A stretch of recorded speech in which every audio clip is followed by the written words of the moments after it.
बिस्मिल्लाहिर्रहमानिर्रहीम। इब्तिदाई रब्बे जलील के बाबरकत नाम से दरूद पाक मोहम्मद मुस्तफ़ा सल्लल्लाहु अलैहि वसल्लम की ज़ात पर। Rashmat Ali, assistant professor of physics, MPhil physics, Khwaja Farid government post graduate college Rahim Yar Khan, physics zone की तरफ से। लेक्चर नंबर है 10, चैप्टर नंबर है 18, FSC physics second year. Operational amplifier का ये तीसरा लेक्चर चल रहा है और इस चैप्टर के हवाले से ये आखिरी लेक्चर है। तो इसके भी दो हिस्से हैं आज ना जो हम पढ़ने जा रहे हैं। ऑपरेशनल एम्पलीफायर पहले एज ए कंपैरेटर, यानी ये ऑपरेशनल एम्पलीफायर का एक इस्तेमाल है, एग्जांपल है। फिर उस कंपैरेटर को हमने इस्तेमाल करना है फर्दर प्रैक्टिकल लाइफ के लिए। तो लिहाजा सबसे पहले हमें देखना चाहिए कि कंपैरेटर क्या चीज़ है। कंपैरेटर लफ्ज़ कंपैरिजन से निकला। कंपैरिजन होता है मवाजना।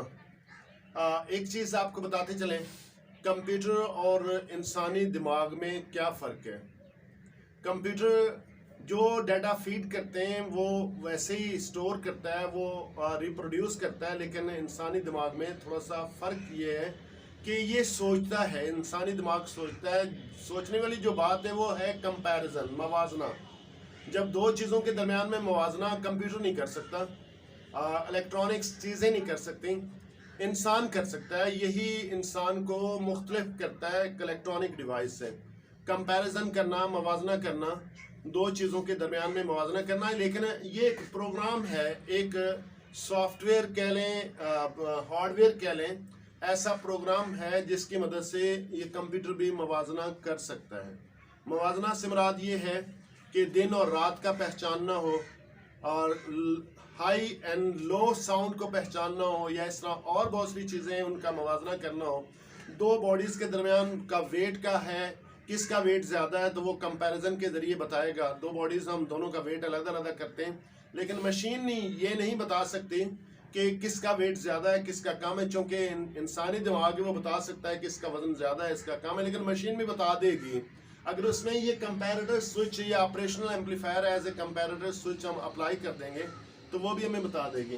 तो लिहाजा कंपैरेटर एक किस्म का सर्किट है जो दो क्वांटिटीज़ का कंपैरिजन करता है। दो क्वांटिटीज़ सेम नेचर की हों, यानी दोनों वोल्टेज हों, दोनों करंट हों, या इसके अलावा और कोई वेट हो या लाइट हो, इस तरह की सेम नेचर को हों, तो उनका कंपैरिजन करता है। मतलब एक स्टैंडर्ड वैल्यू होगी, स्टैंडर्ड वैल्यू से को गिवन वैल्यू उससे ज़्यादा है या उससे कम है। अगर उससे ज़्यादा है तो वो बताएगी कंपैरिजन करके कि उससे ज़्यादा हो रही है या कम हो रही है, दोनों चीज़ों उसमें बता रहे हैं। ऑपरेशनल एम्पलीफायर का एक पहलू जो आज तक हमने नहीं पढ़ा, तीसरा लेक्चर जा रहा है, तो उस लिहाज से ये एक पहलू जो ना इसकी पावर सप्लाई है। इसके लिए पावर सप्लाई ज़रूरी होती है। वो पावर सप्लाई पहले हमने कनेक्शन तो लगाया था, लेकिन उसका हमने एक्सप्लेन नहीं किया, समझा नहीं, समझाया नहीं, बताया नहीं। आज हम उसको इस हिस्से को एक्सप्लोर करने जा रहे हैं। तो ये है, हम जानते हैं कि दो इनपुट्स हैं, V नेगेटिव है, V पॉजिटिव, दो इनपुट्स हैं और एक आउटपुट है। दो टर्मिनल इसमें मजीद आ गए, दो पिन्स मजीद आ गई। एक है VCC पॉजिटिव और दूसरा VCC नेगेटिव। तो नॉर्मली जो ऑपरेशनल एम्पलीफायर हम इस्तेमाल करते हैं उसमें VCC की वैल्यू 12 वोल्ट पॉजिटिव या 12 वोल्ट नेगेटिव अप्लाई करते हैं। इसका इस्तेमाल आगे चल के इसमें आएगा। तो लिहाजा अगर हम देख लें एज ए कंपैरेटर स्विच ये कैसे काम करेगा। फर्ज कर लें कि हमारे पास ये ऑपरेशनल एम्पलीफायर है। ऑपरेशनल एम्पलीफायर का स्विच ऐसा हमने लिया हुआ है। तो V पॉजिटिव पे एक छोटा सा सेल अप्लाई किया, बैटरी अप्लाई की, जिसके वोल्टेज को हमने VR से लिखा। VR जो ना यहाँ पे सब्सक्रिप्शन है, रेफरेंस वोल्टेज। ये बैटरी फिक्स्ड है, कुछ लम्हे के लिए, कुछ टाइम के लिए ये इसके वोल्टेज फिक्स रहते हैं, वो चेंज नहीं होते हैं। तो इसलिए इसको हम कहेंगे रेफरेंस वोल्टेज। ये V पॉजिटिव पे अप्लाई किए हुए, जबकि V नेगेटिव पे ये इधर एक वेरिएबल रेजिस्टेंस है। ये बेसिकली रियोस्टेट है, वेरिएबल रेजिस्टेंस। इसका कनेक्शन इस बैटरी के साथ दिया हुआ है। हम ये गौर करें तो इधर से आपके पास आउटपुट है, ये VCC अलहदा शो किया हुआ, इसको हम यहाँ नीचे लगा सकते हैं। यहाँ पे ग्राउंड वाला स्विच जो है ना ये पहले अप्लाई नहीं किया हुआ, तो नीचे वाली लाइन ये नेगेटिव और इधर से ये नेगेटिव और इसका नेगेटिव, ये सारी ग्राउंड लाइन है या फिर लो पोटेंशियल लेवल है। तो इस लेवल के हवाले से हमने देखा क्या कि इधर V नेगेटिव जो है ना वो V पर है और V क्या वेरिंग पोटेंशियल है। ये चैप्टर नंबर 13 का कंसेप्ट है, जिसमें हम अगर ये रेजिस्टेंस चेंज करते हैं तो ओवरऑल इसके पोटेंशियल भी चेंज होते हैं। ये हमें याद होगा VAC या VBC इस हवाले से जिक्र किया गया। ये R स्मॉल रेजिस्टेंस होगी और R कैपिटल रेजिस्टेंस होगी और ये EMF बैटरी की होगी। इधर अगर हम E लगा लें और ये टोटल रेजिस्टेंस को R कह लें और इतना सा हिस्सा जो स्मॉल r कह लें, तो यकीनन ये टर्मिनल अगर हम चेंज करेंगे, इधर ले जाएंगे तो R पे फर्क पड़ेगा और ये पोटेंशियल हमें वेरिंग पोटेंशियल मिलेगा। तो लिहाजा V नेगेटिव पे V है और V जो है वेरिंग पोटेंशियल है, इसको हम रियल स्टेट भी लफ्ज कह लें। और इस तरह V पॉजिटिव पे VR है जो कि रेफरेंस पोटेंशियल है और ये फिक्स पोटेंशियल, इसको हम चेंज नहीं कर सकते। अब चूंकि ये अगर हम चेंज करते हैं ये हमारे कंट्रोल में, तो यकीनन ये वोल्टेज V जो ना चेंज होंगे और इसका मतलब ये है कि V नेगेटिव चेंज होगा, ये वेरिंग होगा। इधर ले जाएं तो कुछ वैल्यू और होगी, इधर ले जाएं कुछ वैल्यू और होगी। तो ये स्टैंडर्ड वोल्टेज VR जो है ना, ये फिक्स्ड वोल्टेज है। इससे ये वोल्टेज बढ़ भी सकती है और इससे कम भी हो सकती है। जब बराबर हो जाएगी तो आउटपुट पे 0 हो जाएगा, क्योंकि ये है आपके पास V नेगेटिव और V पॉजिटिव, इन दोनों का जो डिफरेंस है वो हम लिखते हैं VI इनपुट वोल्टेज। और कैसे लिखते हैं? V positive minus VI। अगर ये दोनों हो जाए इक्वल, ये अगर इसको चेंज करते हुए किसी वैल्यू पर V की वैल्यू और VR की वैल्यू बराबर हो जाए तो यकीनन इसकी आउटपुट वोल्टेज 0 हो जाएगी। तो हम 0 वाला कंडीशन यहाँ पे अप्लाई नहीं करेंगे। अलबत्ता ये देखेंगे V बढ़ रही है कम हो रही है तो उसके मुताबिक इसके आउटपुट वोल्टेज हमें मिल सकते हैं। तो लिहाजा as the open loop gain is very high, जो कि 10⁵ के राउंड अबाउट है। तो स्मॉल पोटेंशियल चेंज, मामूली सी पोटेंशियल चेंज इसमें आती है V पॉजिटिव और V नेगेटिव के दरमियान में, वो ऑपरेशनल एम्पलीफायर उसको एम्पलीफाई करके इतनी वैल्यू तक 10⁵ तक गेन तक ले जाता है और इसलिए इसको हम इस्तेमाल कर सकते हैं एज ए कंपैरेटर। कंपैरेटर में सपोज कर ले, पहली कंडीशन है कि हम उस V को वेरिएबल करके इस तरह ले आते हैं कि V नेगेटिव जो है V पॉजिटिव से ज्यादा हो जाए। तो तभी होगी जब V जो है ना VR से ज्यादा हो जाए तो आउटपुट बुट वाली वोल्टेज यानी ओवरऑल नेट जो वोल्टेज होगी इस पर वो नेगेटिव हो जाएगी। तो नेगेटिव का मतलब ये आउटपुट में हमें VCC नेगेटिव मिलेगा और ये इन्वर्टिंग के तौर पर काम होगा, इस्तेमाल होगा। लेकिन अगर इस तरह उसको वेरी करते हुए V को, तो हम इस तरह देखते हैं कि V नेगेटिव जो V पॉजिटिव से लेस हो जाता है या VR से लेस हो जाता है, तो फिर आउटपुट वोल्टेज जो है ना ये काम करेगा ऐसे नॉन इन्वर्टिंग का मतलब है जो पॉजिटिव सिग्नल हमने अप्लाई किया हुआ इनपुट पे वो हमें पॉजिटिव सिग्नल मिल रहा है तो आउटपुट पे हमें वही चीज मिलेगी। तो ये दो क्वांटिटीज को कंपेयर कर रहा है, इसको इस स्केल को मूव करने से हम उसको कंपैरिजन देख सकते हैं। अब नेक्स्ट ये तो हो गया इसका कंपैरेटर। इसकी प्रैक्टिकल एप्लीकेशन क्या है? प्रैक्टिकल एप्लीकेशन है नाइट स्विच। नाइट स्विच क्या चीज है? नाइट स्विच है रात के वक्त काम करने वाला। हम देखते हैं कि स्ट्रीट लाइट्स होती हैं, बल्दिया खास तौर पे उसको कंट्रोल कर रही होती है, हर खंबे पे लाइट लगी हुई है। अगर इसको हम रात जब शाम शुरू हो जाए तो उसको ऑन शुरू करते हैं तो उसके लिए एक पर्टिकुलर बंदा चाहिए, और सुबह जैसे सूरज निकलता है तो फिर वो इसको बंद करने के लिए भी एक बंदा चाहिए, स्पेशल एक बंदा जो लाइट ऑफ और ऑन करने में लगा रहे। तो ये एक एक्सेसिव बोझ है। उसके बदले हम अगर ये सर्किट देख लें, कंपैरेटर स्विच है एज ए नाइट स्विच का इस्तेमाल करें तो हमें उसकी एक्सेसिव जो लेबर है वो खत्म हो सकती है। जस्ट क्या है कि लाइट इंटेंसिटी को हमने कंट्रोल करना है, तो कंट्रोल करने के लिए ऐसे सब्सटेंसेस मौजूद हैं, ऐसी चीजें मौजूद हैं। एक comparator can be used as a switch.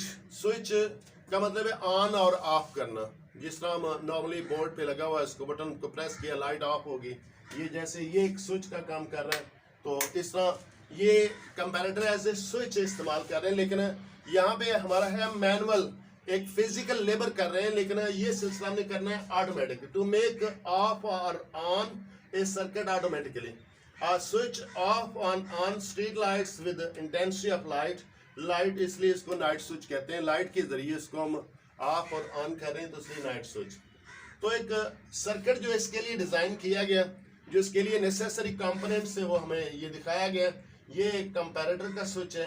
तो यहाँ पे जो चीजें जिस तरह बुक के मुताबिक दी गई हैं हमने वही ड्रॉ की हैं। अगर देखें तो यहाँ पे V पॉजिटिव, VCC पॉजिटिव और इधर भी VCC पॉजिटिव, इन दोनों को मिला के एक ही किया जा सकता है। और इधर से देखें V नेगेटिव है और नीचे लाइन जो ना ये ग्राउंड लाइन है, तो यहाँ पे भी ये ग्राउंड हम यहाँ कहीं भी शो कर सकते हैं, तो इसको भी यहाँ जोड़ा जा सकता है। तो V पॉजिटिव और V नेगेटिव VCC जो है ना दोनों वैल्यूज यहाँ पे शो की गई अलग से। अब यहाँ पे पोटेंशियल डिवाइडर इस्तेमाल किए गए। पोटेंशियल डिवाइडर दो जगहों पर ये हम देखते हैं, नेगेटिव टर्मिनल है, V नेगेटिव हो जाएगा। V नेगेटिव के लिए जो वोल्टेज है V प्राइम के साथ, और ये एक रेजिस्टर लगाया हुआ है, इसको ऊपर लिखा हुआ है LDR। LDR का मतलब होता है लाइट डिपेंडेंट रेजिस्टेंस। आपको सबको याद होगा, हमने ज़ेरोग्राफी में एक मटेरियल पढ़ा था कि लाइट के जरिए जब लाइट पड़ती है तो वो फोटो सेंसर कहलाता था, फोटो कंडक्टर कहलाता था। जब उस पर लाइट पड़ती है तो वो कंडक्ट करता है, जितने हिस्से पे लाइट पड़ती है उतना हिस्सा कंडक्ट करता है, जिस पे लाइट नहीं है वो इंसुलेटर रहता है। तो फोटो, ये LDR भी एक किस्म का फोटो सेंसर है। इस पे जब लाइट पड़ेगी तो इसमें कंडक्शन शुरू हो जाएगी और जब यानी इसकी रेजिस्टेंस कम हो जाएगी, और जब लाइट नहीं होगी, अंधेरा होगा, डार्कनेस होगी, तब इसकी रेजिस्टेंस ज्यादा होगी। ये एक रेजिस्टर के तौर पर काम करेगा। लाइट के दौरान ये कंडक्टर है और डार्कनेस के दौरान ये इंसुलेटर है। ये इसके साथ जुड़ा हुआ, ये लाइन जो ऊपर से शो क्रॉस किया हुआ, यानी ये दोनों वायर्स की कनेक्शन इसके साथ नहीं है, बल्कि ये इसके साथ V नेगेटिव और इधर से ये कनेक्टेड है। और जबकि V पॉजिटिव जो ना डायरेक्टली दो रेजिस्टर्स हैं R1 और R2, ये भी एक वेरिएबल रेजिस्टेंस से समझ लें कि अलबत्ता इनकी वैल्यूज फिक्स हैं, तो ये फिक्स्ड पोटेंशियल शो करेंगे, फिक्स्ड रेजिस्टेंस शो करेंगे। और जबकि इस कॉलम में देखें तो RL रेजिस्टेंस जो कि लाइट डिपेंडेंट है, लाइट के इंटेंसिटी पे डिपेंडेंट है, और R3 जो ना ये फिक्स्ड है और ये है वेरिएबल जो कि डिपेंड कर रहा है लाइट पर। ये दोनों की पोटेंशियल की वैल्यूज यहाँ पे हमने शो की हुई। V प्राइम जो ना V नेगेटिव पर है, तो अगर ये देखें इसमें ये रिलेशन वही है जिस तरह कि हमने पहले शो किया हुआ है। अगर हम सपोज कर लें कि R3 जिसके अक्रॉस पोटेंशियल ले रहे हैं वो R3 और दोनों का कॉम्बिनेशन जो ना वो RL प्लस R3 हो गया। ये potential divider at inverting amplifier है। ये पोटेंशियल जो होगा वेरिंग पोटेंशियल होगा। तो इसका पोटेंशियल V प्राइम पे वेरिंग पोटेंशियल, क्योंकि ये RL पे डिपेंड कर रहा है। RL अगर चेंज होगा तो यकीनन उसका ये पोटेंशियल चेंज होगा। RL डिक्रीज हो इंक्रीज हो अकॉर्डिंगली V प्राइम उसका चेंज होगा। जबकि VR जो है वो रेफरेंस वोल्टेज या फिक्स वोल्टेज है, तो V पॉजिटिव पे अप्लाई किया हुआ है। ये हमने इधर देखा कि V पॉजिटिव पे वो VR मौजूद है, तो इसकी वैल्यू इसी तरह पोटेंशियल डिवाइडर की तरह ये जिसके अक्रॉस लिया हुआ वो R2 और दूसरा टोटल रेजिस्टेंस इसमें ये जिस हमने उसमें शो किया हुआ था एज ए कंपैरेटर में, इसमें ये total resistance R1 plus R2 होगी और जिसके अक्रॉस ले रहे हैं वो R1 R2 इस तरह हो गए। तो ये potential divider at non inverting amplifier, ये है कांस्टेंट या फिक्स पोटेंशियल। तो दोनों पोटेंशियल रिलेशन मैथमेटिकल सपोर्ट है इस हवाले से, तो हम कैलकुलेट कर सकते हैं।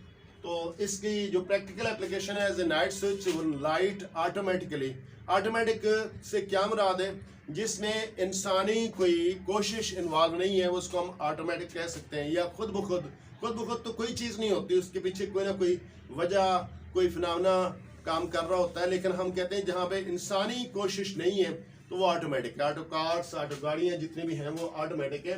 तो ऑटो कार से मुराद है अगर हम पेट्रोल पे चला रहे हैं, पेट्रोल काम कर रहा है, लेकिन वो ऑटो इसलिए कहलाती है कि उसमें इंसानी वो कोशिश नहीं है, वो एनर्जी नहीं है जो जितनी वो पेट्रोल से चल रही। अब ये डे टाइम में लाइट का ज़रूरी है कि ऑफ हो जाए, स्ट्रीट लाइट के लिए ज़रूरी है। तो जब उस पर LDR पे लाइट पड़ती है तो उसकी रेजिस्टेंस डिक्रीज होगी। जैसे कि पहले जिक्र किया कि LDR की ये खूबी है कि जब उस पर लाइट पड़े तो उसकी रेजिस्टेंस कम हो जाए, वो एक कंडक्टर बन जाए, तो उसकी रेजिस्टेंस RL डिक्रीज होगी। हम इसमें से देखते हैं V प्राइम और V नेगेटिव जो ना इनवर्सली प्रोपोर्शनल है, तो अगर ये डिक्रीज हो रही है यकीनन V प्राइम जो ना इंक्रीज हो जाएगी। अगर ये इंक्रीज होती है तो इसका मतलब V नेगेटिव जो ना V पॉजिटिव से इंक्रीज हो जाएगी। जबकि ये वैल्यू तो फिक्स्ड है, जितनी भी रेजिस्टेंस हमने लगा दी वो फिक्स्ड है, वो चेंज होगी। ये चेंज होगी वी आर एल की वजह से, आर एल चूंकि डिक्रीज हुई तो इसलिए वी प्राइम जो है वो इंक्रीज हो जाएगी और इसकी एक ऐसी वैल्यू पे पहुंच जाएगी जिससे वो सिग्रेटर होगी। तो इस पे आउटपुट पे जो है ना वो हमें वोल्टेज जो मिलेगी वी ओ वो होगी माइनस वी सी सी, क्योंकि अब ये एम्पलीफायर ऑपरेशनल एम्पलीफायर काम कर रहा है एज इन्वर्टिंग एम्पलीफायर। तो इन्वर्टिंग के लिए आउटपुट में नेगेटिव वैल्यू मिलेगी। तो जो आपके पास ये इसमें लाइट वाला सिस्टम है, इसमें एक रिले इस्तेमाल की गई है। रिले भी एक किस्म का मैकेनिकल सिस्टम है। तो उसमें ऑटोमेटिकली क्या होगा, तो उसकी आउटपुट वोल्टेज जो है इस तरह रिले के साथ, रिले सिस्टम के साथ कनेक्टेड है, वो तब एनर्जाइज होती जब आउटपुट वोल्टेज वी ओ जो ना वी पॉजिटिव वी सी सी के बराबर हो। अगर ये नेगेटिव है तो ये आउटपुट वोल्टेज ऑन नहीं करेगी। तो इसलिए डे टाइम में द स्ट्रीट लाइट जो ना वो खुद ब खुद ऑफ हो गई। जब उसकी इंटेंसिटी इंक्रीज हुई, रेजिस्टेंस जो वो डिक्रीज हुई और वी प्राइम जो ना इंक्रीज हुई, तो लाइट खुद ब खुद ऑफ हो गई। ये स्ट्रीट लाइटिंग का सिलसिला है। अब दूसरा नाइट टाइम, डे टाइम में और नाइट टाइम में क्या होगा, इंटेंसिटी ऑफ लाइट जो ना रिड्यूस होते होते जीरो हो जाएगी, बिल्कुल डार्कनेस हो जाएगी शाम के वक्त के बाद। और ये इंटेंसिटी जब रिड्यूस हो जाती तो आर एल जो है इंक्रीज होती जाएगी, वो रेजिस्टेंस उसकी जो ना बढ़ती जाएगी, वो एक इंसुलेटर के तौर पर काम करेगा। ऑटोमेटिकली वी प्राइम जो ना वो डिक्रीज होना शुरू हो जाएगी और ऐसी वैल्यू पे जिस पे वी प्राइम जो वी आर से कम हो जाएगी। वी प्राइम अगर वी आर से कम है तो उसका मतलब वी नेगेटिव जो ना वी पॉजिटिव से कम है, तो वी पॉजिटिव बढ़ गई। अब ऑपरेशनल एम्पलीफायर जो ना काम करेगा एज ए नॉन इन्वर्टिंग। तो नॉन इन्वर्टिंग आउटपुट में हमें क्या मिलेगी, V O equal to positive V C C. तो रिले जो है एनर्जाइज होगी, जैसे कि ऊपर बताया गया कि रिले तब एनर्जाइज होती है जब वी ओ जो ना पॉजिटिव वी सी सी के बराबर हो। इस तरह स्ट्रीट लाइट जो है ना वो ऑन हो जाएगी ऑटोमेटिकली। यही सिलसिला मुख्तलिफ और जगहों पे अप्लाई किया जा सकता है। आज का लेक्चर और इस चैप्टर का अख्ताम पजीर हुआ। अल्लाह हम सबका हामी नासर हो। अल्लाह हाफिज।